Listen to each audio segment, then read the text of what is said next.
Salut à tous, mon nom est Steve du Temps du Maple et bienvenue dans la présentation des mécaniques de jeu. Aujourd'hui, on s'attaque au jeu de draft.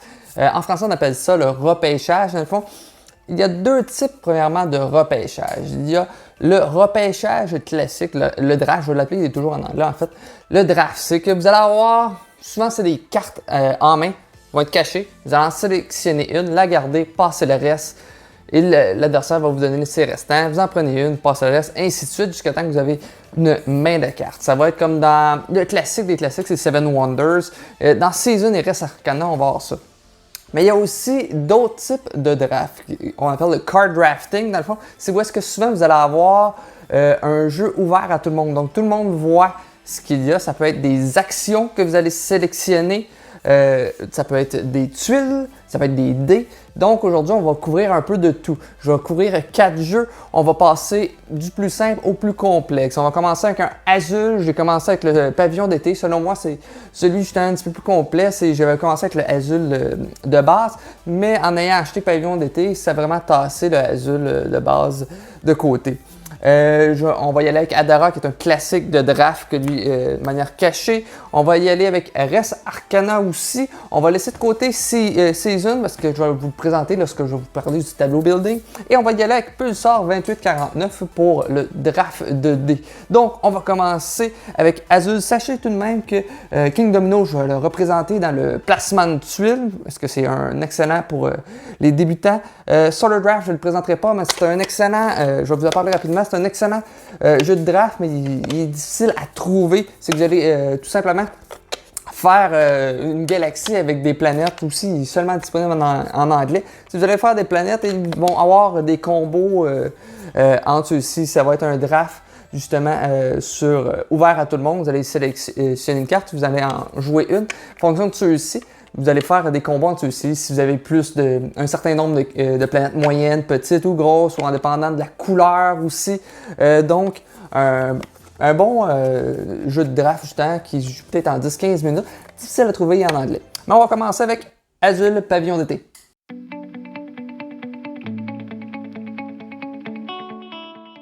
Donc, commençons avec la présentation sommaire du jeu Azul Pavillon d'été. Comment ça fonctionne, justement? Vous avez des emplacements ici en fonction du nombre de joueurs. Ici, on simule une partie à 2 joueurs. Vous avez 5 emplacements avec des tuiles. À votre tour, ça va être simple. Vous allez faire un repêchage. Il y a, qu'est-ce qui est le fun dans Azul Pavillon d'été comparativement au premier, c'est qu'il y a des tuiles qui vont être dites Joker pour remplacer d'autres tuiles. Donc, je choisis un emplacement. Je ne peux pas prendre de tuiles Joker du tour qui change en fonction du nombre de tours indiqués. Le but du jeu, évidemment, est de faire le plus de points de victoire. Et à un certain nombre de tours, il y aura 6 rondes. Dans le fond, je prends toutes les tuiles de la même couleur. Donc, je pourrais choisir toutes les rouges, parce que je ne peux pas choisir les mauves dans cette ronde-là, car elles sont les Jokers. Donc, je prends toutes les rouges. S'il y a des tuiles Joker dans ce cercle-là, j'en prends une seule. Le reste s'en va au milieu. Si j'avais à prendre toutes les tuiles ici, je prendrais toutes les vertes tout simplement. La bleue irait au milieu. Si je voudrais prendre seulement la jaune ici, je prends la tuile Joker et j'envoie le reste. Au milieu, on peut prendre aussi qu'est-ce qu'il y a au milieu.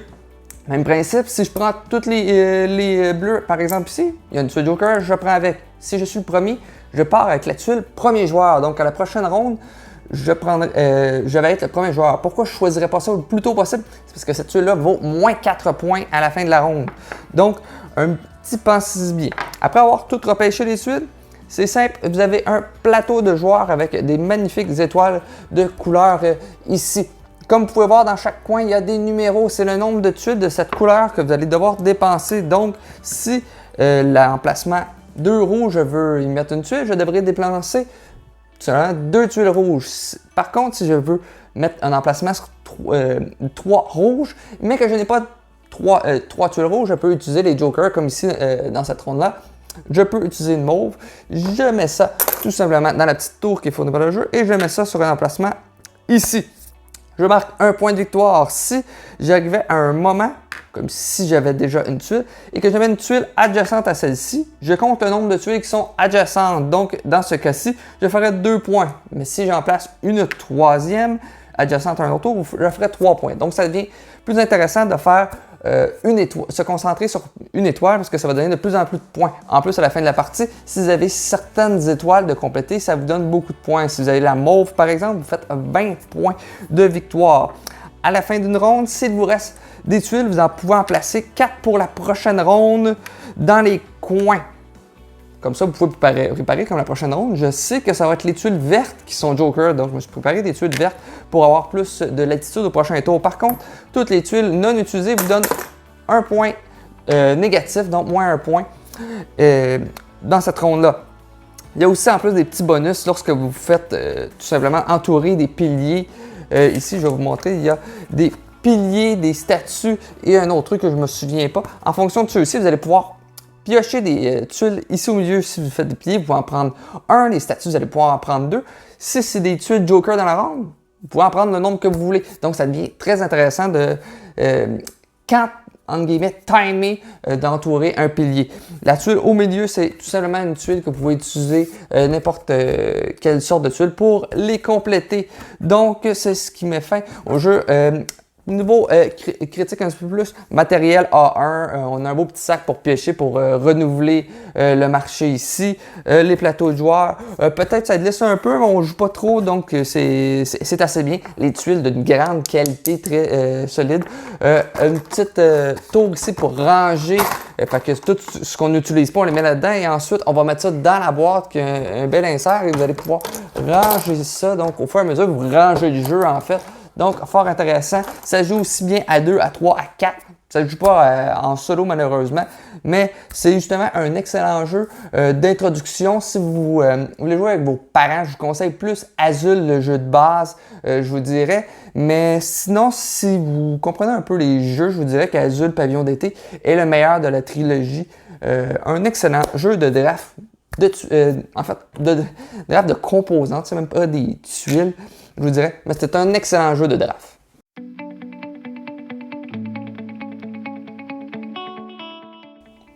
D'abord, qu'est-ce qu'on a de spécial? Normalement, dans un draft de cartes, vous allez prendre vos cartes, en prendre une, donner à l'adversaire. Ici, si vous allez choisir entre deux cartes et les laisser pour une prochaine ronde. Donc, à chaque début de ronde, vous allez avoir une couleur d'associé. Vous prenez les deux cartes qui sont indiquées. Vous devez payer le coût indiqué en bas. En garder une, la mettre sur votre tableau, dans le fond ici, et vous laissez face ouverte les cartes ici. Vous répétez l'action avec la prochaine couleur.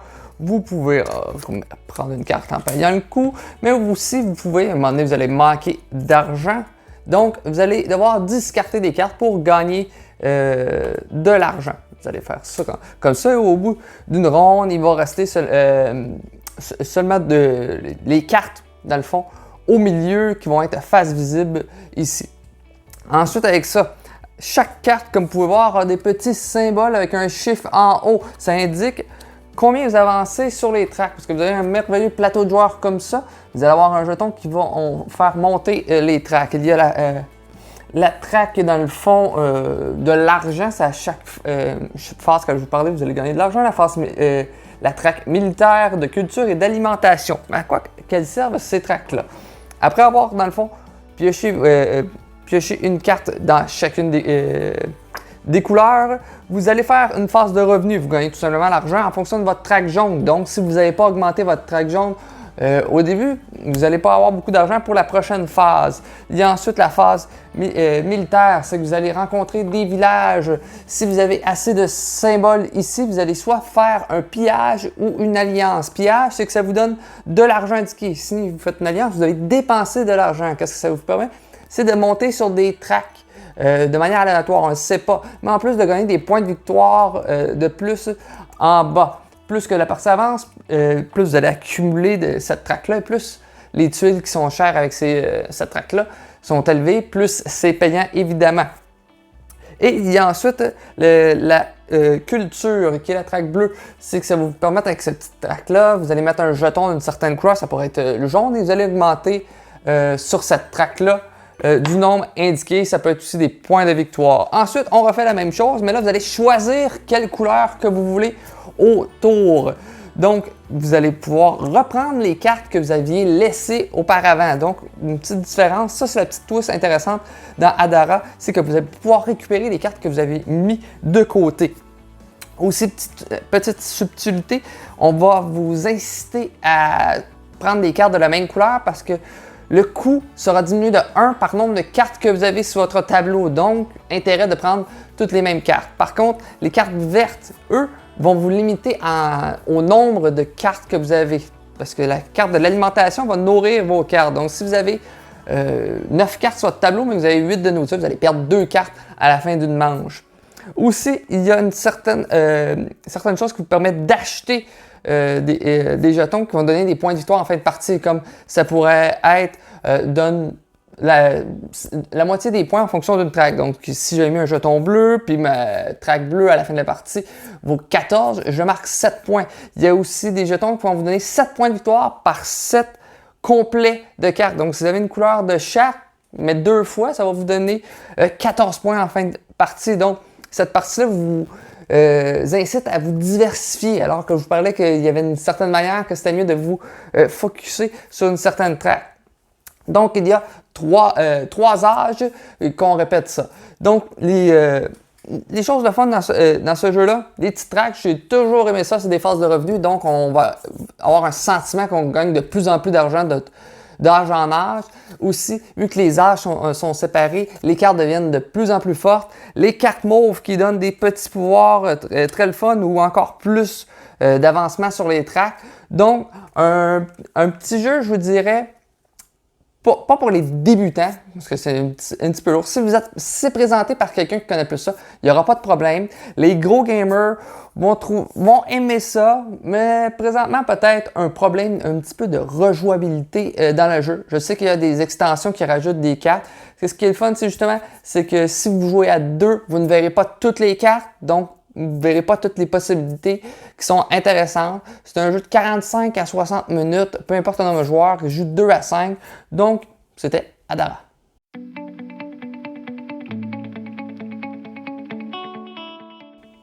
Dans Res Arcana, on retrouve un petit peu plus l'essentiel d'un draft de cartes. Res Arcana est un niveau, je vous dirais, médium, pas pour les débutants en tout cas. Donc, vous allez avoir une domaine de cartes, vous allez en avoir 8 et vous allez choisir une carte parmi ceux-là. Vous passez le reste du paquet à votre adversaire qui vous donne son restant, vous prenez une carte, ainsi de suite jusqu'à temps que tout le monde ait 8 cartes. Je vous conseille déjà d'emblée à 2 joueurs, inventez-vous une ou 2 mains fictives juste pour avoir plus de cartes parce que sinon vous allez avoir 16 cartes en main. Même s'il y a des cartes, si vous avez 3 cartes qui vous intéressent pas en début de partie et ils vont revenir, donc vous allez être un peu pris avec qu'est-ce qu'il y a. Donc, à 2 joueurs, je m'invente des mains fictives juste pour avoir un plus gros roulement de cartes. Qu'est-ce que le but de ce jeu-là? L'affaire qui est spéciale, c'est que vous allez avoir vos 8 cartes au début de la partie et majoritairement, c'est qu'est-ce que vous allez avoir pour toute la partie. Il faudra juste faire des combos entre ceux-ci. Vous avez 3 cartes en main. Vous avez tout simplement placé des cartes avec des ressources en haut. Il y a des phases que vous allez gagner des ressources avec un magnifique insert. Ça, c'est pas moi qui ai fait. Ça vient directement dans le jeu. Je vous fais un petit résumé de qu'est-ce qu'il y a le fun dans ce jeu-là. Vous allez devoir faire des combos de cartes. Comme je vous mets un exemple. Lorsque vous tapez cette carte-là, vous allez pouvoir le faire une fois par ronde, vous gagnez 3 ressources de feu tout simplement. Ensuite, qu'est-ce qu'on pourrait faire avec une ressource de feu? Avec cette carte-là, si vous la tapez, vous utilisez une ressource de feu pour gagner un or. L'or est assez rare à avoir, donc c'est une bonne manière. Le but va être de faire le premier à 10 points de victoire. Comment on va faire des points de victoire? Les cartes en majorité ne vous donneront pas des points de victoire. Il y aura soit des monuments qui vont vous donner des points de victoire en fonction de certaines choses, mais surtout des 1, 2, voire 3 points pour certains. Mais surtout les grosses tuiles ici qui vont vous donner des points de victoire. Je vous mets un petit exemple. La forge maudite ici, vous allez pouvoir faire son effet, c'est de mettre 2 feux et un or dessus. Et à chaque vous allez en fait dépenser 2 feux et un or pour mettre un or dessus. Et à chaque or qu'il va y avoir sur cette carte-là, en fait, ça va vous donner un point de victoire. Donc, avec ces 2 cartes-là qui donnent du feu et de l'or, vous avez un combo pour faire plusieurs points et accélérer la partie. Vous pouvez aussi décider de passer et gagner le jeton premier joueur. Vous allez être le premier joueur à choisir parmi des tuiles, mais en plus, ça vous donne un point. Donc, si vous êtes à 9, un moyen de faire un 10e point. Il y a une autre manière de faire un draft, justement, si vous êtes le premier à passer, vous avez le choix de pouvoir pour la prochaine ronde. C'est soit des pouvoirs qui vont vous donner des ressources en les tapant une fois, ou qui vont vous donner des ressources en début de tour en fonction de votre choix. Il y en a 1, 2, 3, 4, 5, 6, 7, 8 différents justement. Vous avez aussi un mage de départ qui se fait une asymétrie en fonction des personnages. Des mages, il y en a une bonne quantité justement, donc une excellente rejouabilité. Et des cartes, comme je vous dis, vous en avez 8 dans votre partie, vous allez rarement dépasser ça, sinon ça peut aller jusqu'à 10. Mais il y a un bon nombre de cartes pour rejouer des parties. Les tuiles, ça c'est un petit peu limité dans ça. Les tuiles que vous allez avoir des objectifs. Pour vous concentrer durant la partie, qu'est-ce que je vous conseille, c'est justement, vous allez avoir un coût ici justement à payer. Concentrez sur un que vous jugez qui va fonctionner avec vos combos que vous avez. Concentrez sur vous, sur une ou deux. Essayez d'aller avoir le plus vite possible cette tuile-là avant les autres pour pouvoir la gagner. Le petit problème, c'est qu'il y a 5 tuiles recto-verso, donc la rejouabilité avec ça est un petit peu mince. Mais il y a une extension qui semble fort intéressante que je n'ai pas pu essayer. Donc, un excellent jeu qui roule vraiment bien et vite avec un draft de départ, un draft pendant la partie aussi. Donc, c'était Res Arcana.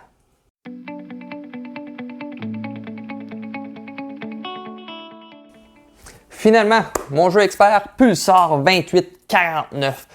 C'est un jeu classique de salade de points pour ceux qui connaissent. C'est que vous allez faire des points un peu partout. Vous avez plusieurs manières de faire des points, mais je vous le dis, si vous aimez faire tout, n'achetez pas ce jeu-là. Vous devez vous concentrer sur une stratégie. Au départ, les dés vont un peu dicter vers quelle tangente que vous allez dévier, mais concentrez-vous sur une ou deux stratégies pour faire plus de points. Comment ça fonctionne le draft dans ce jeu-là? Vous allez brasser des dés au début. Ici, je simule une partie à 4 joueurs, j'ai 9 dés. À 2 joueurs, c'est 7 dés qu'il va y avoir. À 4 joueurs, 9 dés, vous prenez le 5e dé, vous le comptez 1, 2, 3, 4, 5 ici. Vous cachez ça ici pour regarder où est-ce qu'il y a le plus de dés. Ensuite, vous mettez votre jeton médiane. À quoi ça va servir? Ça, c'est qu'est-ce que j'aime du jeu. C'est le cœur et l'âme du jeu de qu'est-ce qui est le fun. Les D6, je vous le mens pas, sont plus forts que les D1. Mais la fameuse twist, c'est si vous prenez un D6 au début, c'est par ordre de tour, vous allez dans le fond, le premier joueur va prendre un dé, le deuxième joueur un dé, 3, puis après on va revenir. Donc, vous allez prendre votre dé, mais là, vous allez, vu que je suis 3 dés derrière la médiane, je devrais prendre mon pion ici et reculer de 3 cases, ou celui d'en bas. La première rangée en bas va vous faire l'ordre de tour pour les prochains tours. Et l'ordre pour drafter exactement les dés que vous avez besoin est crucial dans ce jeu-là. Donc, vous ne voulez pas être le dernier joueur. Donc, c'est très important. Donc, vous allez avoir peut-être un intérêt à prendre je vais prendre un 2, ça va être un petit peu moins bon, mais je ne serai pas dans la merde pour les prochains tours. Sinon, il y a aussi avancer sur les cubes d'ingénieur. Plus vous êtes premier joueur pour une ronde, plus vous allez gagner de cubes d'ingénieur à la fin de la partie. À quoi servent les cubes d'ingénieur? C'est qu'à la fin de la partie, vous avez 3 objectifs qui vont vous donner des points en fonction des cubes d'ingénieur. Les cubes d'ingénieur vous donnent des points, mais pas tant que ça. Mais avec ces petits objectifs de fin de partie, ça vous en donne vraiment beaucoup. Il y en a 3, vous n'allez pas réussir à maximiser les 3. Donc, concentrez-vous sur un ou deux de ces objectifs-là, gardez-les en ligne de mire. C'est vraiment une salade de points. Est-ce que vous allez utiliser vos dés pour des actions spéciales sur votre plateau central, faire des actions avec les dés sur des emplacements ici. Qu'est-ce qui est le fun aussi, c'est qu'en début de partie, cette partie-là est un compteur de tours. Vous avez 1, 2, 3, 4, 5, 6, 7, 8 rondes dans le fond de jeu et vous avez que 2 actions par ronde. Donc, il faut vraiment être rentable dans vos actions. Ceux-ci, au départ, ça sera juste la ligne du bas qui va être disponible. Ensuite, ça va être les 2 et ainsi de suite en grandissant. Donc, vous allez plus avoir d'actions, plus que la partie avance. Vous avez des pouvoirs aussi qui vont être récurrents. Donc, si vous faites telle action, vous avez un bonus. Il y a des manières aussi de mitiger le hasard avec des plus ou moins 1 ou des plus 2 pour changer les résultats de vos dés, ce qui est fort intéressant. Vous avez un dé rouge qui va copier un dé ici pour vous donner plus d'actions. Vous allez explorer la map ici pour découvrir des planètes. Plus vous explorez, plus que vous allez faire de points, mais vous n'êtes même pas obligé de faire beaucoup de points si les objectifs de fin de partie, vous ne vous centrez pas à faire ça. Vous allez faire des pulsars au travers de la map qui vont vous donner des points à chaque ronde. Donc, une grosse salade de points. Mais le cœur et l'âme est vraiment au draft de dés que justement, Oui, je veux un 6, mais je veux pas être dernier joueur ou même je veux accumuler. Justement, je pourrais prendre un 1, ça va me faire avancer de 3 sur cette piste-là. Il n'y a plus de 1, donc je sais que personne ne pourra me dépasser prochainement sur cette piste-là. Donc, c'était Pulsar 2849, ma proposition pour les joueurs experts.